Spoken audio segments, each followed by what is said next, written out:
ఇంకొక విస్తుగొలిపే విషయం ఇంకొకటి కూడా, ఈ మధ్య కాలంలోనే నిన్న మొన్న ఈనాడులో ఫ్రంట్ పేజీలో చూసిన జోగి రమేష్ ఫోటో. నాకు ఆశ్చర్యం అనిపించింది. అసలు 89 మంది సాక్షులు అంట విచారించింది, సంథింగ్ లైక్ దట్. అసలు మా పార్టీకి చెందిన మనిషి జోగి రమేష్, మంత్రి, మేము ప్రతిపక్షంలో ఉన్నాం. చంద్రబాబు నాయుడు గారి ప్రభుత్వం ఇప్పుడు అధికారంలో ఉంది. అలాంటిది చంద్రబాబు నాయుడు గారి హయాంలో కల్తీ మద్యం చేస్తూ వాళ్లకు చేసే వాళ్లకు పోలీసులకు మధ్య లావాదేవీలలో తేడా వచ్చి ఈ విషయం బయటకు వచ్చింది. చంద్రబాబు నాయుడు గారు ముఖ్యమంత్రి, ఆయన హయాంలో జరుగుతా ఉన్న కల్తీ మద్యం ఫ్యాక్టరీలు, ఆయన ప్రభుత్వం వచ్చి 1.5 సంవత్సరం తర్వాత బయటపడ్డ ఈ విషయాలు. తంబళ్లపల్లిలో చంద్రబాబు నాయుడు గారి తరపున పోటీ చేసిన వ్యక్తి, టీడీపీకి పోటీ చేసిన వ్యక్తి జయచంద్రారెడ్డి, ఆయన ఆధ్వర్యంలో, ఆయన సన్నిహితులు, ఆయన పిఏలు, వీళ్ళందరి ఆధ్వర్యంలో కల్తీ మద్యం తయారు చేస్తూ పోలీసులు రేడ్ చేస్తే దొరికినారు. చేసింది ఉన్నది చంద్రబాబు ముఖ్యమంత్రి హయాము, చేసినది చంద్రబాబు నాయుడు గారి పార్టీకి కంటెస్ట్ చేసిన ఎమ్మెల్యే క్యాండిడేట్. కానీ కేసేమో మా జోగి రమేష్, విజయవాడ, మచిలీపట్నం, విజయవాడ ఇబ్రాహీంపట్నం జోగి రమేష్, ఈయన మీద కేసు. నిజంగా మనుషుల్లో మానవత్వం అనేది ఎక్కడైనా ఉండాల. ఒక అబద్ధానికి రెక్కలు కడుతున్నారు, ఇష్టం వచ్చినట్టుగా ఇరికిచ్చే కార్యక్రమాలు చేస్తూ ఉన్నారు.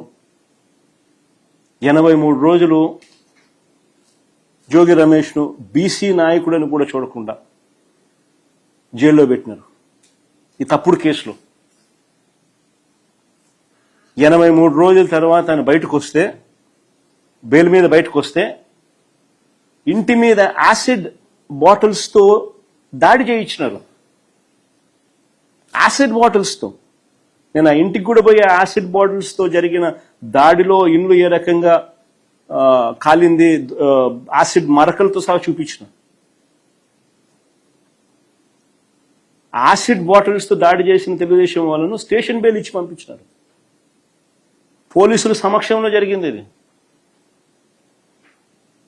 మళ్ళీ ఈరోజు ఛార్జ్షీట్ ఫైల్ చేసినారని విన్నా. 89 మంది సాక్షులట జోగి రమేష్ పేరు చెప్పింది. నిజంగా ఎంత దారుణంగా బిల్డప్ చేస్తా ఉన్నారు కేసులు అని చెప్పడానికి ఇంతకన్నా నిదర్శనాలు ఉండవు. కుట్రలు, కుతంత్రాలు, హత్యా రాజకీయాలు, ఇరికిచ్చడాలు, ప్రలోభాలు పెట్టడాలు, బెదిరించడాలు, ఇవన్నీ జరుగుతూ ఉన్నాయి.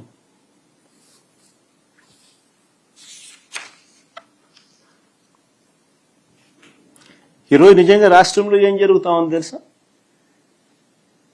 ప్రతి 5 బాటిళ్లకు ఒక కల్తీ బాటిల్ అమ్ముతా ఉన్నారు.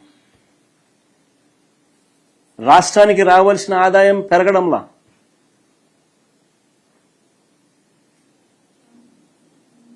తయారు చేసేది చంద్రబాబు హయాంలోనే, ఆయనే ముఖ్యమంత్రి, అమ్మేది చంద్రబాబు నాయుడు గారి మాఫియా ముఠా బెల్ట్ షాపులు. పోలీసులు బెల్ట్ షాపులు నడుపుతున్నారని తెలుసు, ఎంఆర్పీ రేటు కన్నా ఎక్కువ రేటుకు అమ్ముతున్నారని తెలుసు, అక్కడ ప్రతి 5 బాటిల్లో ఒకటి కల్తీ బాటిల్ ఉందని తెలుసు, అయినా పోలీసులు బెల్ట్ షాపులు జోలికి పోరు, ఆ వైపు కన్నెత్తి చూడరు. జరుగుతూ ఉన్నది ఇది.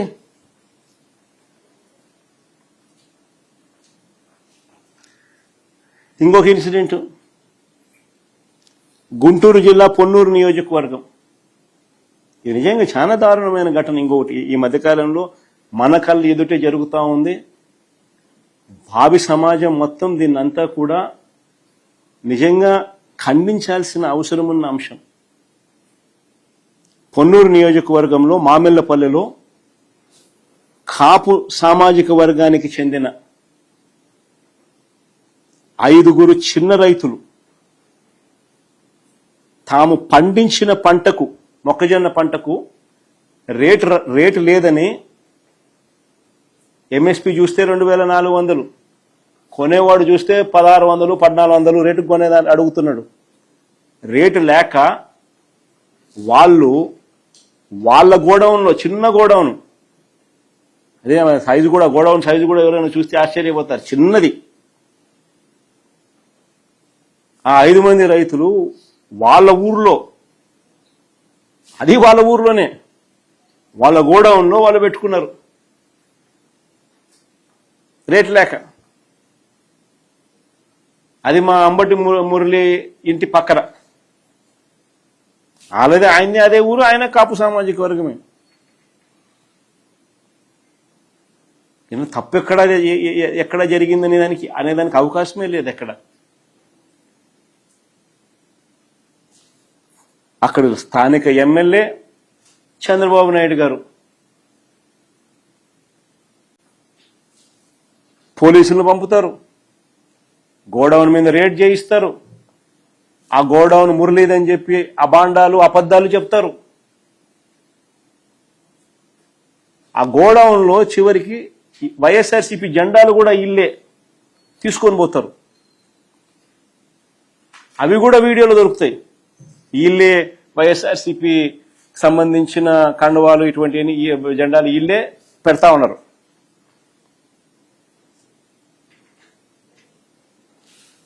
మొక్కజొన్న నిల్వ చేశారంటూ గోడౌన్ సీజ్ చేసినారు.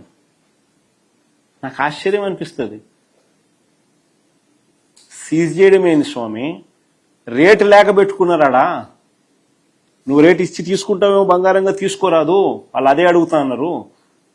వాళ్ళు దాన్ని ఎందుకు కొనుక్కుంటారు, కొనుక్కొని ఏం చేసుకుంటారు? వాళ్ళు నిల్వ చేసి ఏం చేసుకుంటారు దాన్ని? నువ్వు 1400 ఇస్తున్నావు కాబట్టి 2400 రావడం లేదు కాబట్టి వాళ్ళు గోడౌన్లో పెట్టుకున్నారు. అది వాళ్ళ గోడౌన్లో, వాళ్ళ ఊర్లో, ఆ చిన్న గోడౌన్లో ఆ రైతులు వాళ్ళు ఎంతకు వాళ్ళు ఏం తప్పు చేసినారు? గోడౌన్ సీజ్ చేసేసినారు. ఆ రైతులకు ఈరోజు పంట లేదు, గోడౌన్ సీజ్ చేసినారు. వైఎస్ఆర్సీపీ నాయకులు పోతున్నారు, గోడౌన్ చూస్తున్నారు.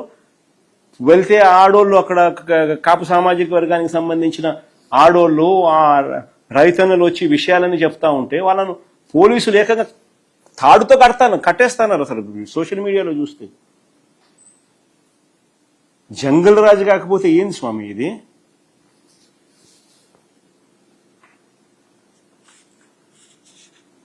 దొంగ కేసులు, తప్పుడు సాక్ష్యాలు,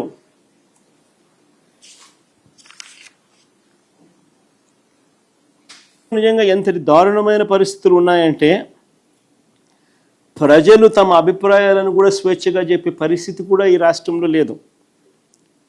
సోషల్ మీడియా ప్లాట్ఫామ్స్లో ఎక్కడైనా అమరావతిలో జరుగుతూ ఉన్న స్కాములు ఎవరైనా చూపిస్తే, యనాదిరిగా గీవోలు అన్నీ మనం చూపించినట్టు అన్నీ చూపించి 20,427 రూపాయలు ఏందయ్యా ఎస్ఎఫ్టీకి అని ఎవడైనా క్వశ్చన్ చేస్తూ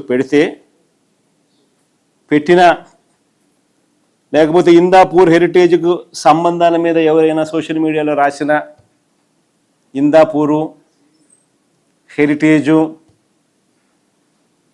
వాళ్ళిద్దరి మధ్య ఉన్న సంబంధాల మీద ఎవరైనా ఆధారాలు చూపిస్తూ సోషల్ మీడియా ప్లాట్ఫామ్స్లో పెట్టినా, లేకపోతే తిరుమల లడ్డు విషయంలో మహిళల మీద అఘాయిత్యాల మీద సాక్షాత్తు టీటీడీ చైర్మన్గా ఉన్న వ్యక్తి ప్రదర్శిస్తున్న తీరు మీద ఎవరైనా సోషల్ మీడియాలో పెట్టినా, ఇవేవీ కూడా కనిపించవు. విచ్చలవిడిగా చంద్రబాబు నాయుడు గారు చేస్తూ ఉన్న మద్యం, గంజాయి, ఇసుక, మట్టి మాఫియా, ఇటువంటి దోపిడీల పైన ఎవరైనా సోషల్ మీడియాలో పోస్ట్ చేసినా ఈ కంటెంట్ అంతా కూడా కనబడకుండా చేసేందుకు సాక్షాత్తుగా ఏం చేస్తూ ఉన్నారు తెలుసా? ఎక్కడా లేని విధంగా సోషల్ మీడియాని సెన్సార్ చేస్తూ ఉన్నారు. సోషల్ మీడియా పోస్టులపై చంద్రబాబు నాయుడు గారే తన కార్యకర్తలతో తప్పుడు కేసులు పెట్టిస్తూ ఉన్నారు. కుప్పంలో పోయి కేసులు పెట్టిస్తాడు, తప్పుడు కేసు. దాని మీద ఎఫ్ఐఆర్ నమోదు చేస్తారు. ఆ నమోదు చేసిన ఎఫ్ఐఆర్ కాపీని, ఎఫ్ఐఆర్ను ఆ సిఐ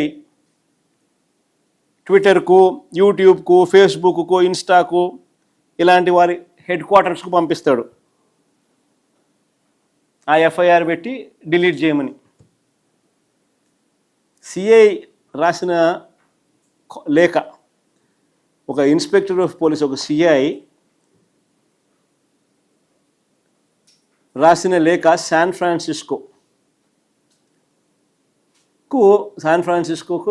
ట్విట్టర్కి ఏ దానికి మీద రాసిందో, Twitter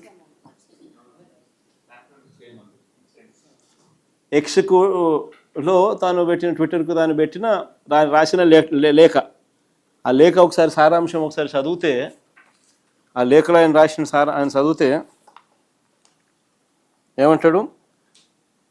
వైఎస్జే 2024 YSRCP party, Venkata Karmuru, warriors of YS Jagan, Uttarandhra నవ్వు, Jagananna connection and other affiliated handles are continuously spreading narratives against the Amaravati capital project through coordinated political messaging, repeated propaganda posts, emotional content, selective data, and criticism targeting the Andhra Pradesh government's capital development policies.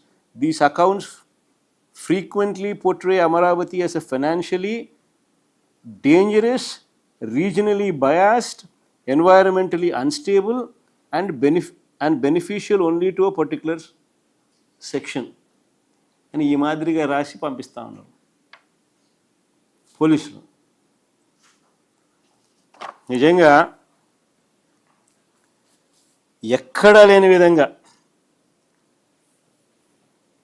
పోలీసులు అనేవాళ్ళు ఎలా తయారయ్యారని చెప్పడానికి నిదర్శనం ఇది.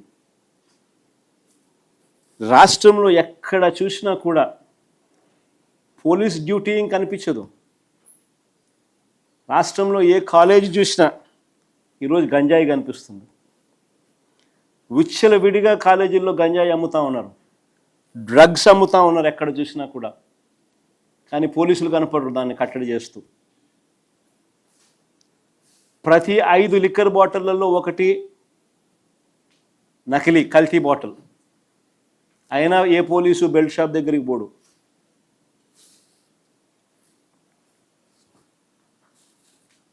పోలీసులు చేసేది ఏమిటి అంటే తప్పుడు కేసులు పెట్టడం. చంద్రబాబు నాయుడు గారికి వ్యతిరేకంగా ఎవరు మాట్లాడినా కూడా తప్పుడు కేసులు, ఆ కేసు చుట్టూ తప్పుడు సాక్ష్యాలు క్రియేట్ చేయడం, వీళ్ళని జైలుకు పంపించాలని తాపత్రయపడ్డం. నిజంగా గవర్నెన్స్ అనేది పూర్తిగా పోయింది. ఈరోజు ఆడవాళ్ళకు రాష్ట్రంలో భద్రత లేదు.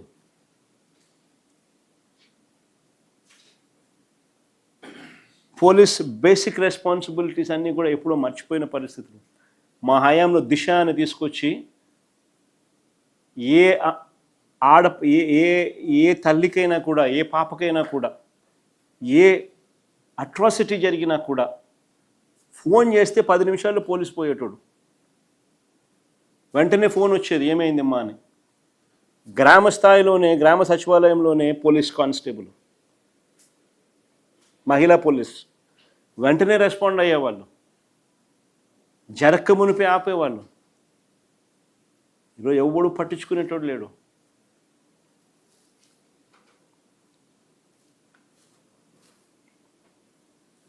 ఇంకా ముందుకు పోతే ప్రతిపక్ష పార్టీగా ఈ 2 ఏళ్లుగా మేము చంద్రబాబు నాయుడిని అడుగుతూ ఉన్నాం. మేమే కాదు, ప్రజల తరపున మేము అడుగుతూ ఉన్నాం. ప్రజలందరూ కూడా గట్టిగా నిలదీస్తూ అడుగుతూ ఉన్నారు. అయ్యా, ఎన్నికలకు ముందు సూపర్ 6 అన్నావు, సూపర్ 7 అన్నావు.